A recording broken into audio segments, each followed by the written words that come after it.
Caprice, napahiya sa Showtime dahil sa ginawa ni Vice. Mainit na pinag-uusapan ngayon sa social media ang umano'y pamamahiya na ginawa ng veteran comedian at It's Showtime host na si Vice Ganda sa Kapuso Young Star at PBB Club Edition 2.0 winner na si Caprice Cayetano. Nangyari ang insidente sa live episode ng noontime show na It's Showtime nitong Biyernes, March 6. Kung saan isa sa mga guest ng game segment nilang laro-laro pick si Caprice at ang kapamilya big winner na si Lela Ford. Ngunit ang masaya sana nilang guesting ay nabalot nga ng matinding kontrobersya. Dahil sa akusasyon na pinahiya umano ni Vice si Caprice. Nang ipakita kasi ang larawan ng singer na si April Boy Regino, nagulat si Caprice at napasigaw na lamang ng "Oh my God!". Mukhang na mental block si Caprice at hindi agad nakasagot. Napansin ito ng co-host na si Vong Navarro at sinabi nitong iyon lang ang naging sagot ng aktres.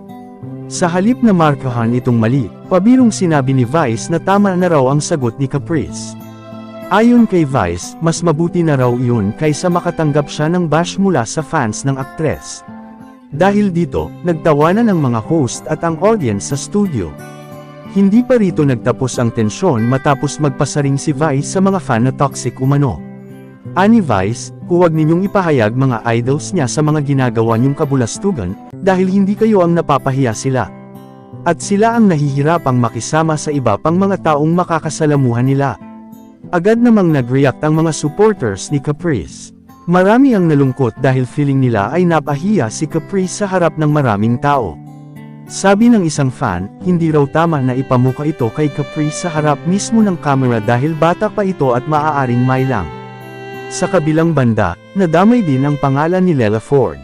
May mga nag-akusa kay Vice na pinapaboran niya si Lela dahil ninang daw siya nito at BFF niya ang nanay ni Lela na si Carla Estrada.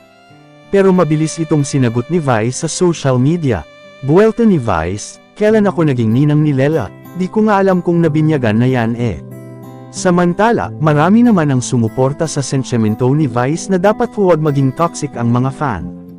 Lalo na nang lumabas sa mga ulat mula sa mga nakasakip sa studio na nagugat ang pagkainis ng production. Nang mapansin marami sa mga fans ni Caprice ang biglang lumisan sa audience gallery matapos lamang ang segment ng aktres. Nagresulta ito sa pagkakabakante o pagkabutas ng mga upuan sa balcony na malinaw na nakikita sa TV broadcast. May mga reklamo rin na hindi umano sumusunod ang mga ito sa patakaran ng staff. Gaya ng pagbabawal sa pagsigaw habang naka-live at ang bawal na pagkuha ng litrato. Sa ngayon, wala pa namang opisyal na pahayag ang kampo ni Caprice sa issue.